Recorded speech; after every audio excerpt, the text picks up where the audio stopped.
Hi there, welcome to Kneppy Invest. We are now in my favorite part of the year. It's about a 6 to 7 week period from the second week of July all the way through to the end of August. And the whole reason why it's my favorite time of the year is because we are seeing companies release their financial results. Initially in July, we see a small group of companies on the ASX. When I say small, maybe half of the companies on the ASX release their quarterly report. These are smaller companies who are required by the ASX to reveal to the market how they performed in the June quarter.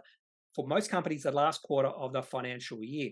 So those companies will release an Appendix 4C or 5B, also an activities report. And we have started to see some of those companies release those reports. Not a lot, but some have started to release. And then as we transition to August, my favorite month of the year, because the majority of companies release their financial year 23 full year results. Now, not all companies will release their full year results. Some companies release their half year results. Some companies actually have a completely different financial year, and they will release their full year results, half year results in May or November.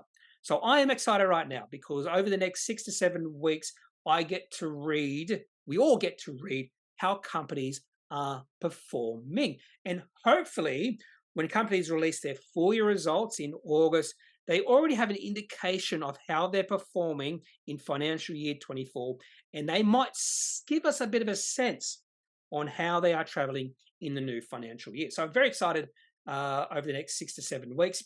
And funny enough, the last time I went overseas in 2017, I'd planned to go overseas from the 2nd of September because I did not want to miss August. And then a colleague said to me, well, if you leave 2 weeks earlier, and this was in 2017, you could see a total solar eclipse. I was going to the United States.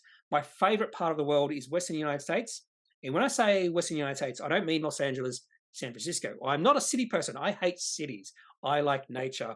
And the nature in Western United States is absolutely amazing. And this person said, well, if you go to that part of the year, they're going to have a total solar eclipse on, was it August the 20 something? And I just had to see that. And I can tell you right now, it's the only total solar eclipse I've ever seen. And I recommend it, fully recommend people having or viewing a total solar eclipse. And luckily enough, we're going to have a few in Australia over the next 10 years or so. Anyway, back onto the story here. Appendix 4Cs and 5Bs. Now, we saw 5 companies release their Appendix 4C. And if you don't know the difference between Appendix 4C and 5B, it's just what the company is. So mining companies release Appendix 5Bs. Non-mining companies releases Appendix 4Cs. They're subtly different, but generally they're the same.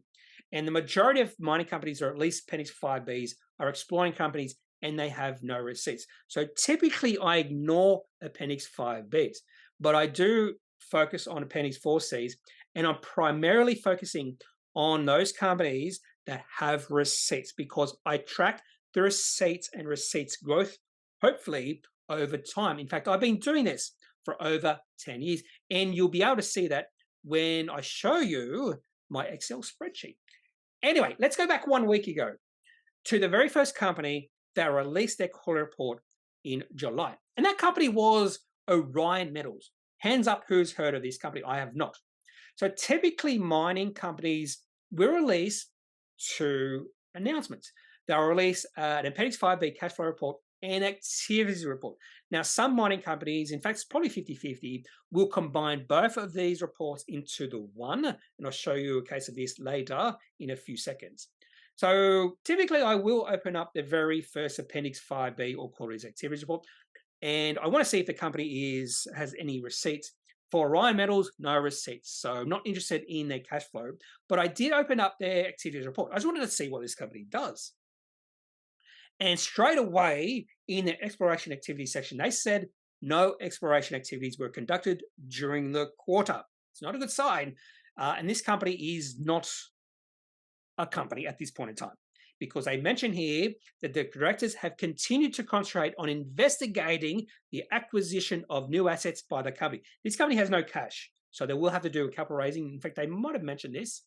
So new assets by the company to increase value for the benefit of all shareholders and to source new funding arrangements as alternatives to the support which is provided as loans by director-related shareholders over the last several months. So I have zero interest in this company because who knows what they're going to acquire? Who knows if they acquire anything? So this is definitely a company I would not put any of my funds into. So let's completely ignore Orion Metals. And that's the reason why they were the first company to release their quarterly report, because nothing's happening in the company.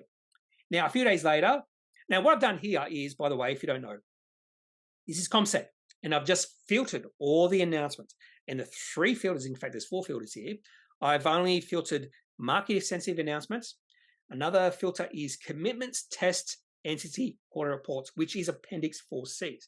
And the other 2 filters I've used are quarterly activities report and quarterly cash flow report to get those mining companies. Now, these filters are not absolutely perfect because if I go to the 4th of July, there was a report here I didn't care about at all, which is a clarification of announcements and updated of a timetable. So not a perfect filter, but it does its job because there was nothing released on the 5th of July.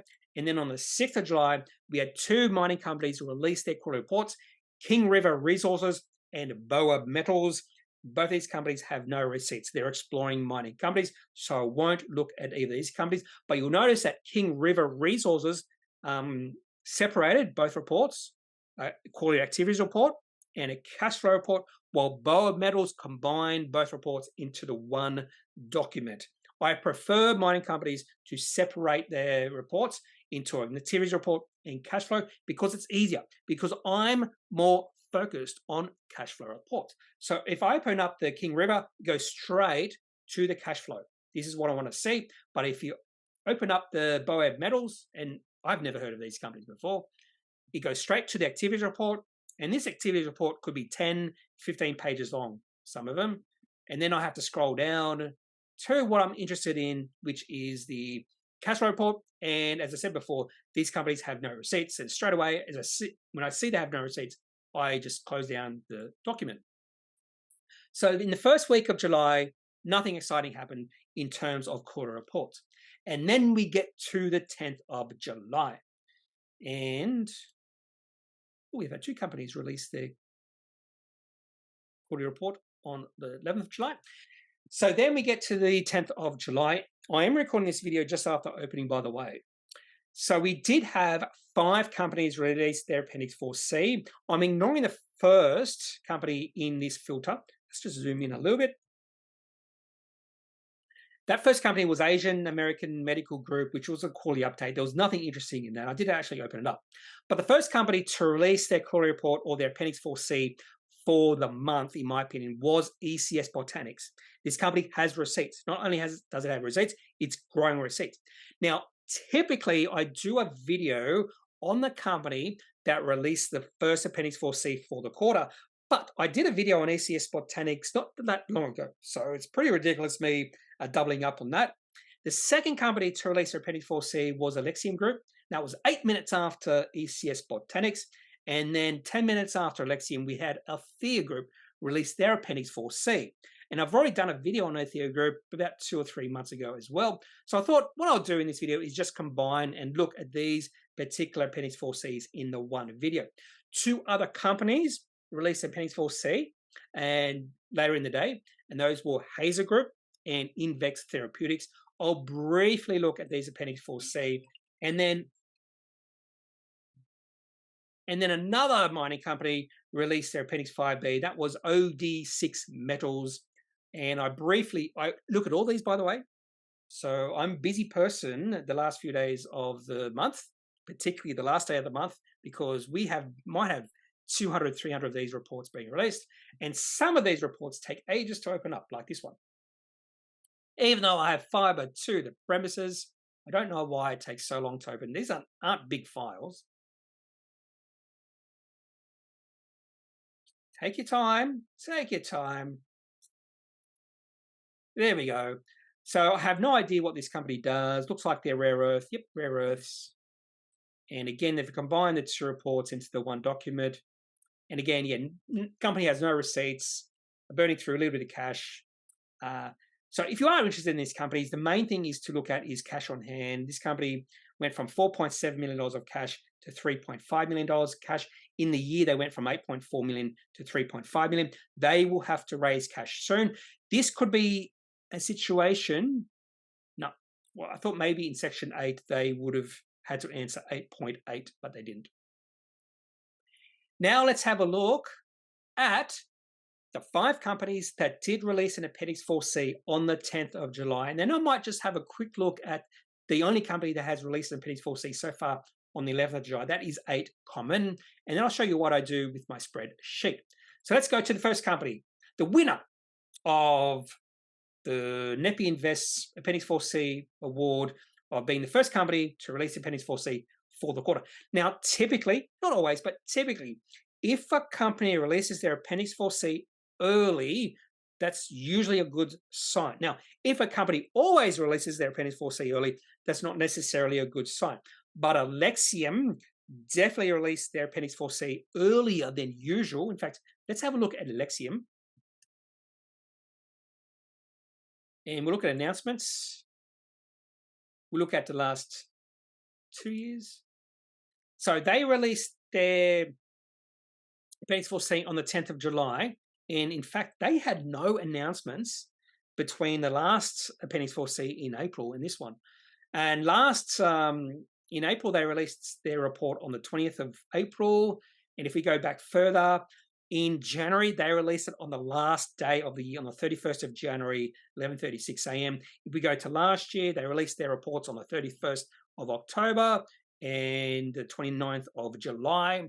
So, because they typically release their Appendix 4C fairly late, and usually on the last few days of the month, when I saw they release it on the 10th of July, I just thought, this might be a good report.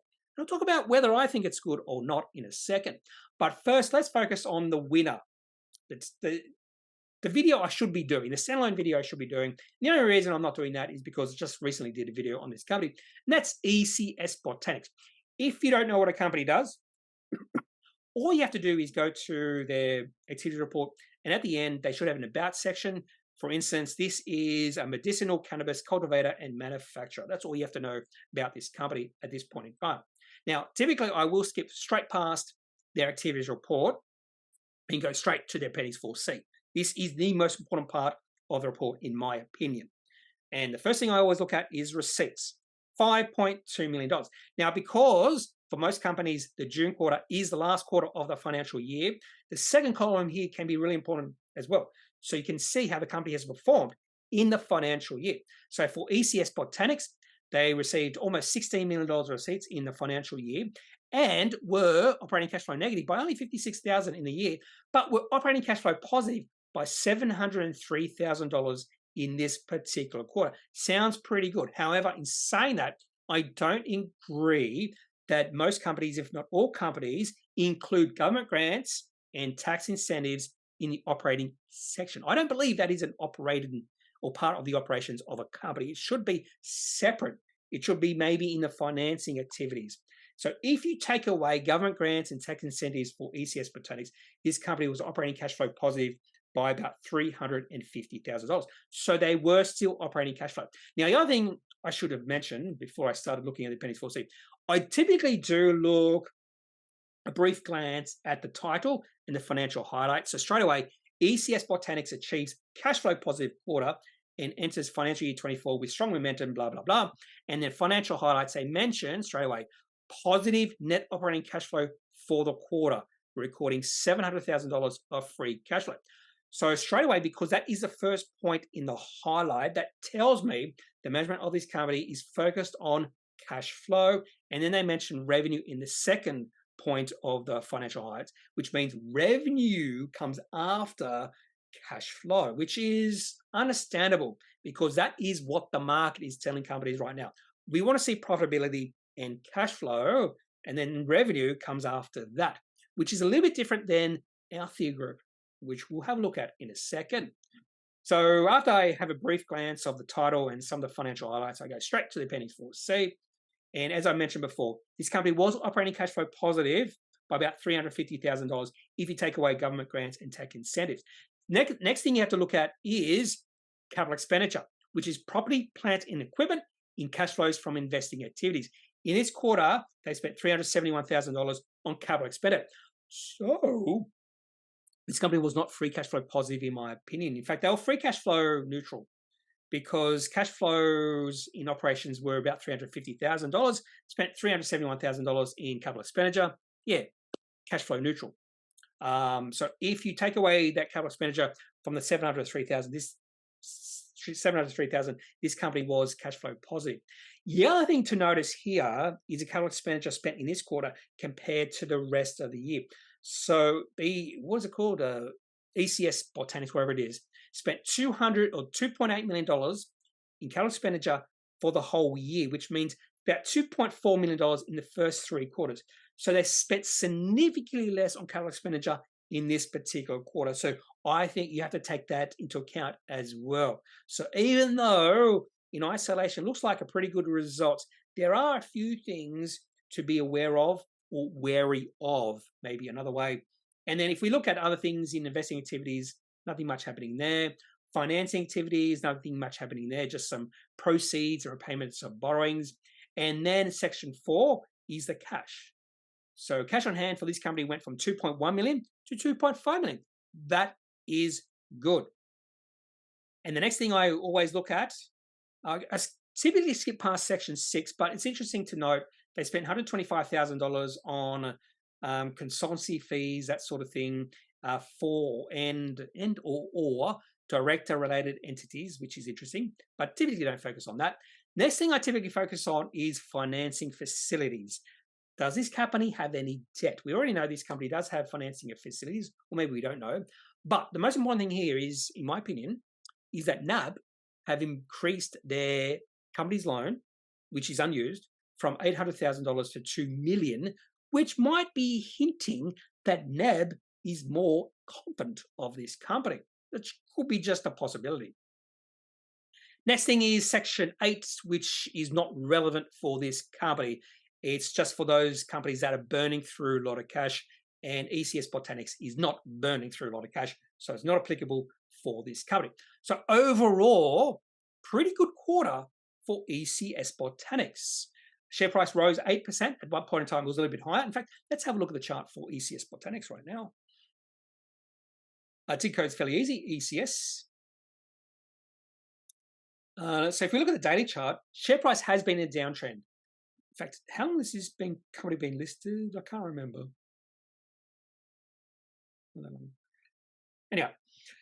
Anyway, so share price of this company was in a downtrend. We are starting to see signs of that downtrend coming to an end, but we have seen a couple of lower highs, but the lows might have come to the lower lows might have come to an end. So the ultimate low in this company was in June last year when the share price went to a low of 1.4 cents. We haven't seen that breach yet. That could be a good sign. What I'd like to see is a bit of a higher high right now. Share price tried to get to a high on the 10th of July. Share price got to 2.8 cents, and the previous high was 2.9 cents, and the previous high before that was 3 cents. So it goes from 3 cents, 2.9 to 2.8. So I'd love to see 3 cents broken. Nice volume. Was there nice volume on the day?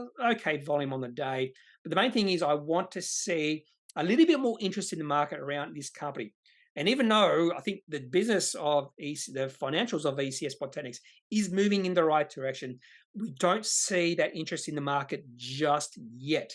The best way the market get interested in this company is if they do release a really solid, good financial report. More than likely, say the September quarter, their operating cash flow, free cash flow positive by over $1 million. I think if that happens, you will see market get interested in this company. It's just not there yet, but I'm seeing possibilities. And the market cap of this company is not too high, $25 million. And I mean, you could definitely argue that the potential rewards of taking a position in this company far outweigh the risk at a market cap of $25 million. So that is ECS Botanics. We'll have a look at Alexium now. So as I mentioned with ECS Botanics, the first thing I always look at is the title. But for Alexium, it's just a sort of a cover page, and there's no real title. It's just some updates and no financial updates there. Commentary goes on a lot.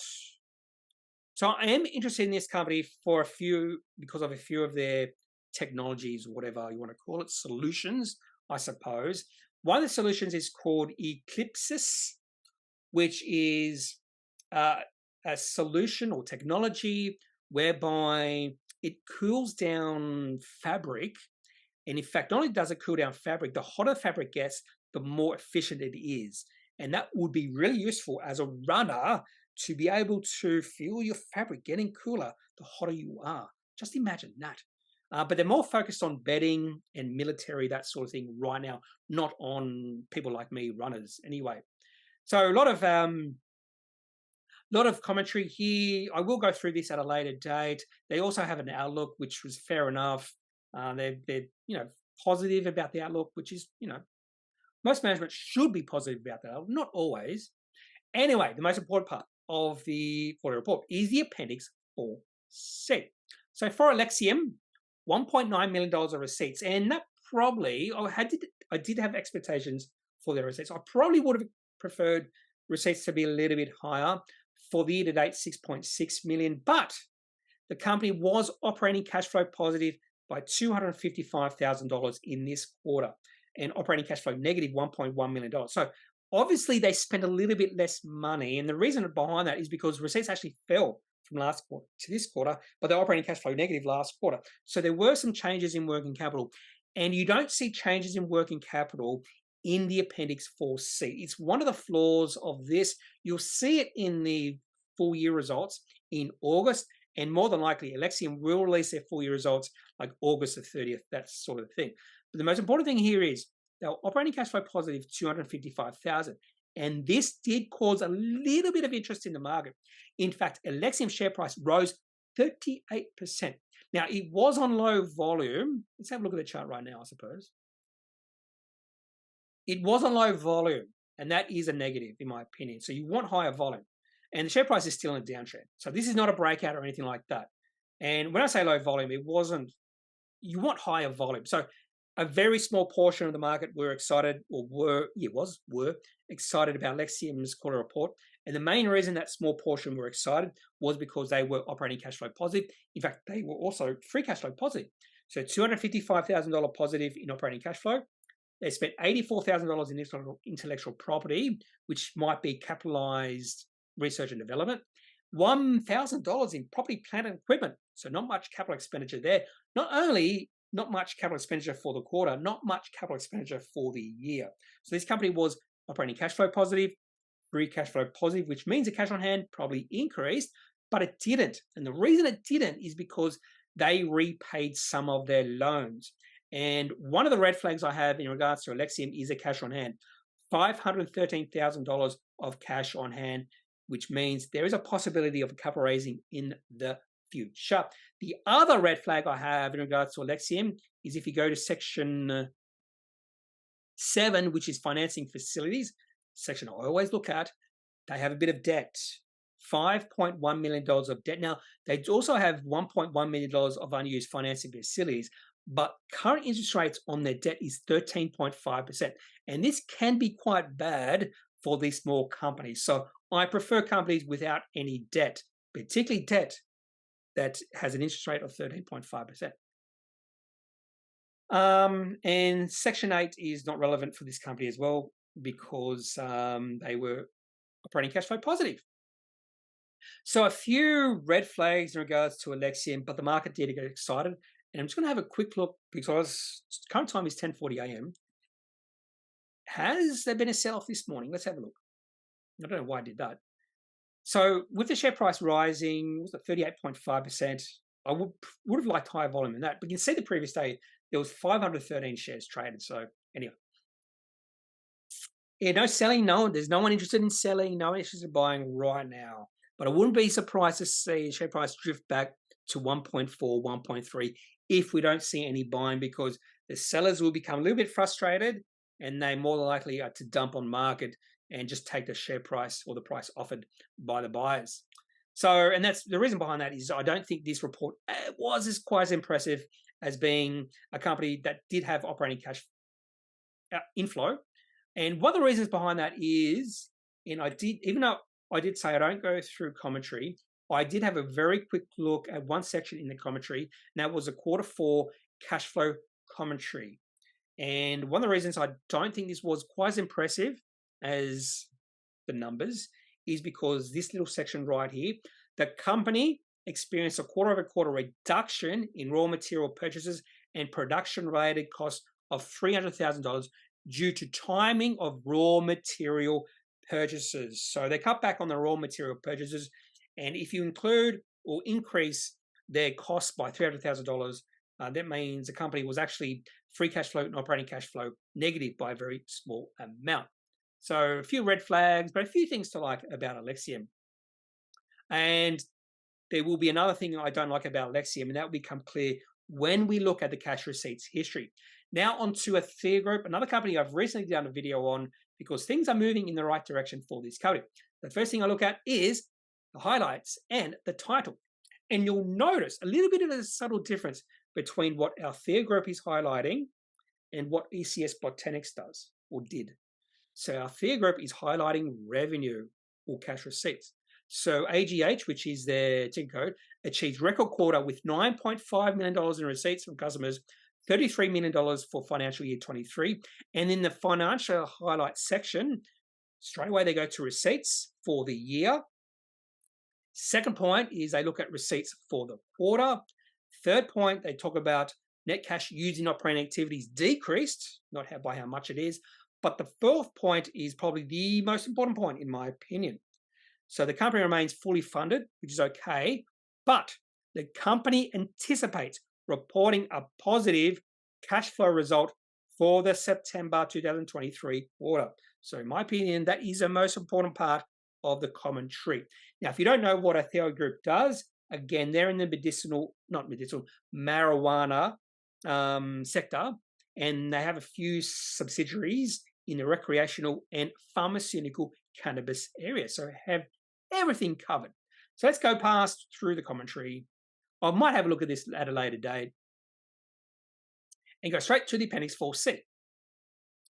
And the first thing is receipts of customers, 9.4 million for the year, 33.1 million, but we already know that because of the highlights section. Company was operating cash flow negative, $368,000 for the quarter. But have a look at the operating cash flow outflow for the year, $6.9 million.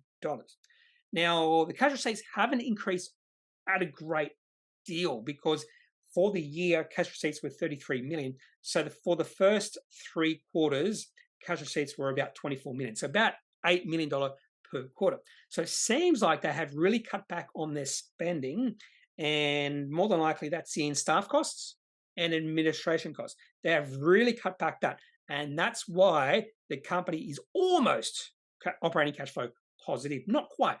And then if you do include capital expenditure, $627,000, that means the company was free cash flow negative by about $1 million. The reason that is important is if you go through the rest of Althea Group's investing and financing activities, not much there, which means the company saw a decrease in about $1 million in their cash on hand, which is exactly what we saw.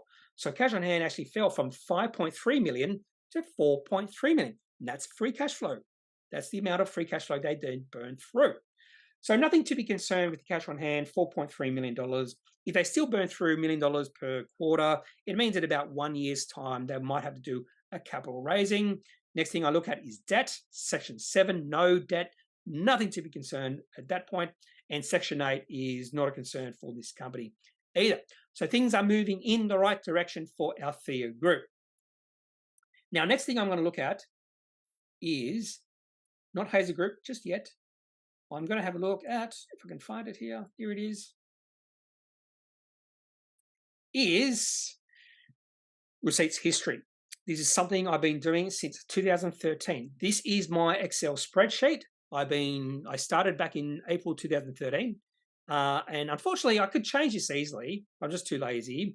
So these quarters are based off when I receive the cash receipts or the Appendix 4C or 5B. So for this quarter, it's July 2023. I probably should mention or state it's the June quarter, not to get mixed up, but this is the June quarter. So all we have to do is go back 1 quarter. if that makes sense. I'm probably not making any sense right now. Anyway, the main thing is I've been tracking companies for about 10 years or over 10 years now, which is unbelievable. And for Alexium, I've been tracking Alexium's performance since the September quarter 2013.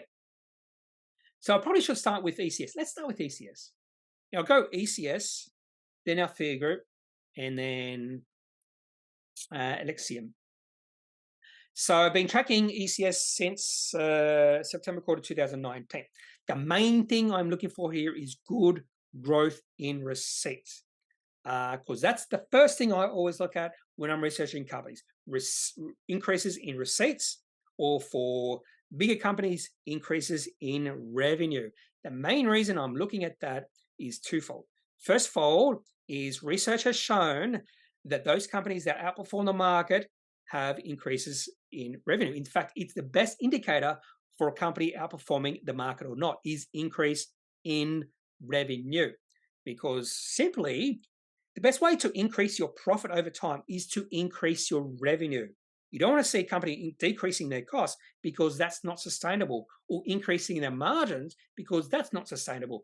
But what is sustainable is increase in revenue over time. That's why I'm concentrating in receipts. So I want to see receipts increasing over time. And if a company can do that, then eventually they're going to hit a very important inflection point of becoming operating cash flow positive, free cash flow positive, and profitable. And after that, it's all systems go for the company. So ECS Botanics has reached, very close to reaching that really important inflection point. And then one main reasons behind that is increase in receipts, and a fairly impressive increase in receipts at that. In fact, over the past 2 years, this company has increased their receipts from $0.6 million in the June quarter 2021 to $5.2 million in the most recent quarter. Not only that, receipts consistently grow from quarter to quarter. There's only one quarter here in the last 2 years where receipts did drop. That was the March quarter 2022, when receipts dropped from 1.5 to 1.2 million. But consistently, receipts have grown for this company. Now, some of this might be because of acquisitions. That's something else to also think about. But I'm impressed with ECS Botanics' increase in receipts up to $5.2 million in the most recent quarter. So let's have a look at Althea Group. Althea. And the other thing we want to see here, just like all the other companies, is increasing receipts. So I've been tracking Althea Group since September quarter 2018. Really low receipts back then, $30,000 of receipts. And we've just seen a nice, consistent growth in receipts. Now, I'd say the margins are a little bit lower for Althea Group compared to ECS Botanics, because Althea Group is still burning through a little bit of cash, but receipts are higher at $9.4 million. But again, just like ECS Botanics, I think Althea Group, well, actually, it's subtly different. I think ECS Botanics is right on that cusp of reaching that inflection point. I think Althea Group has a little bit more to go, but things are still moving in the right direction for this company without doubt. Receipts have grown from, if you go back 3 years ago, receipts have grown from 1.5 million to 9.4 million. The other difference between ECS Botanics and the Althea Group is ECS Botanics seems to be growing their receipts at a little bit quicker rate than Althea Group. But Althea Group might be one of those companies which is just growing, grinding higher, and maybe in the future this can be the bigger company. Who knows? And Alexium. So I'm impressed with both of these companies, ECS Botanics and Althea Group. When you look at the cash receipts history, can't say the same thing when we talk about Alexium. And it's pretty noticeable why. So I have been tracking Alexium for almost 10 years.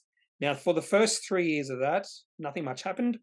Then we started to see receipts growing in 2015-16, and then explosion receipts in 2017. Receipts went all the way up to 6.8 million. That's a result of the CEO at the time, who was obsessed with growing revenue over margins, that sort of thing. So some of their revenue was on really, really low margins, tiny margins, maybe even negative margins. It was not the business model at all. When you have a CEO just focused, obsessed with revenue growth, I think that can cause a problem. And then this company has had problems over the past, say, 5 years. It's gone through a couple of CEOs. I think possibly current CEO might be a pretty good CEO based off what I've been reading. But the main thing with Alexium right now is there is no growth in receipts. Receipts just going sideways. In fact, from the July or June quarter 2000, see why I probably should put the quarter, not the month. So from the June quarter 2019 through to June quarter 2023, receipts have not grown at all, from 2.1 million to 1.9 million. So I need to see that this business model from the new CEO is working. Maybe over the next few quarters we will see that. Now, they did mention in the commentary, I'm pretty sure they mentioned it because they keep mentioning that right now the mattress division, and they are focused on bedding, that sort of thing. They also probably focus on military, but the bedding market in the United States right now, they are focused in the United States. I think this might even be based in the United States, is fairly soft right now because of economic conditions. And maybe if we do see a really good turnaround in the economy, that sort of thing, that's when we will see receipts start to grow for Alexium. I would like to see receipts get above about $3 million. It was above, almost above $3 million 2 years ago, the September quarter, the December quarter 2021. But the main problem with Alexium, receipts going sideways, which is quite different than ECS Botanics and Althea Group. So that's the receipts history. So let's just touch upon Hazer Group and what's the other company? Invex. These companies have no receipts. So typically I'm not interested in this company, but we'll just have a quick look both of these companies because they did release their Appendix 4C fairly early. Well, I'm not even sure what Hazer Group does. Let's have a look at their About section. Technology development company undertaking the commercialization of the Hazer process, whatever that is, a low emission hydrogen and graphitic carbon production process, which is interesting. But again, as I mentioned, no receipts. Burning through a fair bit of cash. Well, I probably shouldn't say that. So remember with ECS Botanics, I said I don't think government grants and tax incentives should be included in the operating section, activity section. And this is really, really highlighting that because if you just had a look at the operating cash flow for this company, you'd think, oh, this company is operating cash flow positive by $6.5 million. This company is doing something right, but they had no receipts. So how did this company have operating cash flow positiveness without any receipts? Because of a R&D tax rebate of $9.5 million. And it seems like, based off the year to date, they only received that rebate once a year. So it's very important to know. But that rebate is very important for this company. Without it, this company would have been operating cash flow negative by over $10 million. But they are burning through still a fair bit of cash. Capital expenditure, $4.5 million for the year. Cash on hand. The other thing I'll look at for the companies like this is just the cash on hand. $9.3 million of cash on hand. So they still have plenty of cash. And nothing else to be concerned about. Hazer Group. So let's have a look at the chart. See if the market is interested in Hazer Group. There's a little bit of interest, April through to June, but that interest has died away. Share price has moved into, we'll call it a short-term downtrend. If we look at the 1 hour, yeah, it's moving down. It's gone from 83 cents to about 60 cents. Market cap of this company, it's over $100 million. So the market is interested in the technology of this company. And the last company I want to look at in today's video, apart from maybe 8Common, no, I won't look at 8Common at all, is Invex Therapeutics. Just by the name, this company has something to do with therapeutics, so healthcare. And they actually talk about the company straight away in the first part of the, first part of this. There's no title. It's just June quarterly activities report and Appendix 4C.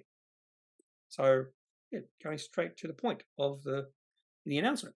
A clinical stage biopharmaceutical company focused on the development and commercialization of Presidin, sustained release exenatide for neurological conditions relating to raised intracranial pressure, which probably is the brain, I would assume, brain pressure.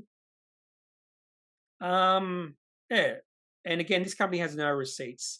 And who knows how long before they have receipts, how much So the most important thing about these sort of companies is cash on hand, because they are burning through cash. And this company has $22.5 million of cash on hand, which might be enough for this company to fund their research over the next few years based off their cash burn. And Section 8 can be important for these type of companies because it talks about how much more cash they have on hand. Can they fund their operations for the next year? But they have plenty of cash. In fact, they estimate they have 17 quarters of cash on hand based off their cash burn in the last quarter. The other thing I like to look at for these companies, what's the ticker code? Let's have a look at the ticker code. IVX, was it? IXC. This is not a company I know anything about. IXC. And we'll look at the daily chart. Oh, something happened the other day. Oh, looks like I have done a video on this company recently. More than likely because the share price plunged by 52% on the 28th of June. So 28th of June, IXC.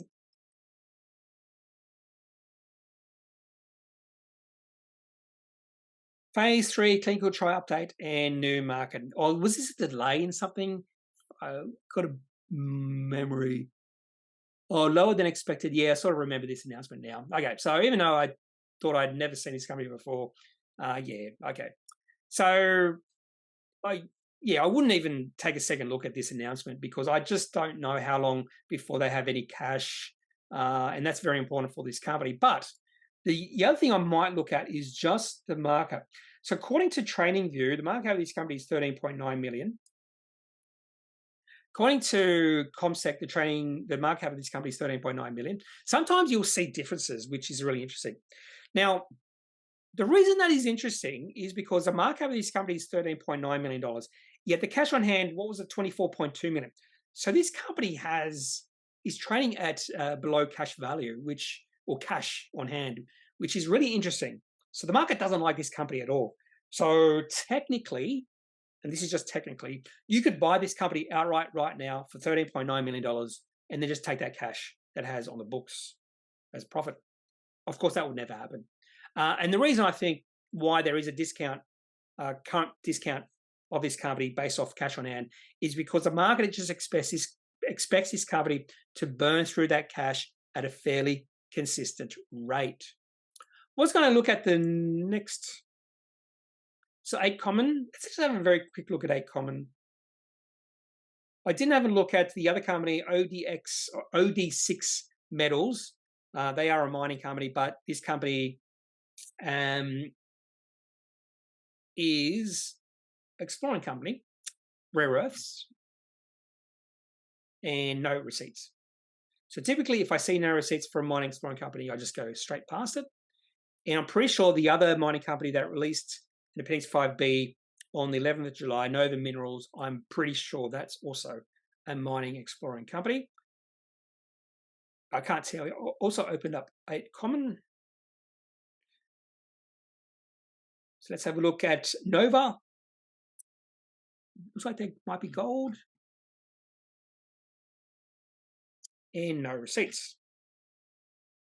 Funny enough, you sometimes can tell if a company is an operation, a producing mining company or an exploring company just by having a look at the first page. And there's no mention of anything to do with production here.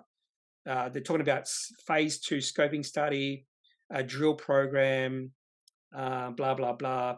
Nova looking to list on a major US stock exchange, net present value of $655 million.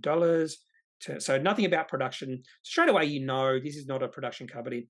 It's a exploring company. What's their ticker code? NVA. Is there any excitement in this company right now? Oh, there was a little bit of excitement a few weeks ago, but not really. It's in a long-term downtrend. And the other company was 8 Common. Now, this company is a company that has receipts. Not a lot of receipts. So let's have a look at the title.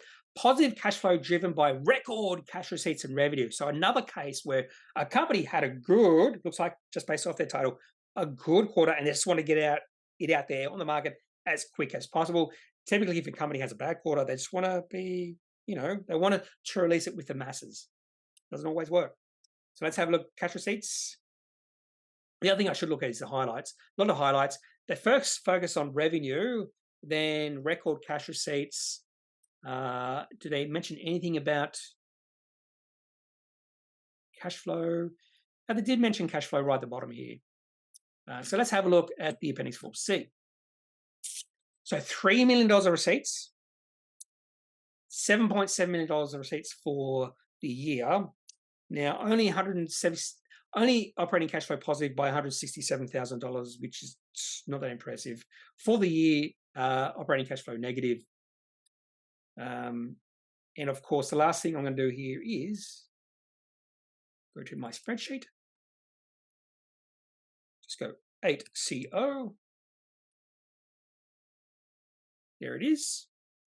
And what were the receipts again? I totally forget. Not you.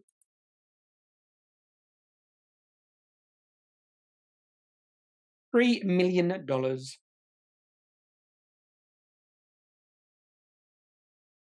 Nice jump in receipts from the previous quarter. So $3 million. So here's the history of 8 Common. It's been around for a while. I've been following it since the December quarter 2017. And this is by far the best quarter. So I'll probably have a closer look at this particular report from 8 Common. And the last thing is there any reaction from the market? No. Although, looks like no current reaction from the market. Share price at close yesterday was 7.5 cents. But look at the bids. So the first trade, there will be an increase in share price because we have quite a few buy bids between 8.6 cents and 7.7 cents. And the first sell in the line here is at 10 cents. So possibly, just possibly, share price could increase 33% if the buyers become impatient. And the last thing you always look at is just a chart. In 8 Common, I'm probably assuming here has been in a downtrend. Yep, in a downtrend. And if it gets back up to 10 cents, you could argue if it gets up to 10 cents and remains at that level, this could be a bit of a breakout for 8 Common. Anyway, that's all I have for this video, looking at 3 companies, or focusing on 3 companies that released their Appendix 4C on the 10th of July. 2 of these companies are marijuana companies, and one of the other companies is a company that I actually do follow because of one of their solutions or services. Yes, solutions is in an area that I am interested in. And I think that was a sort of positive report, but not quite as positive as the market thinks, even though it was on low volume. So if you have any questions about these 3 companies, maybe any company I've mentioned in the video today, just leave your thoughts in the comment section of this video. Otherwise, I am not a financial advisor. If you do need financial advice, make sure you seek out someone who is qualified and can speak to your own financial needs. That's it for this video. Have a good day. Bye.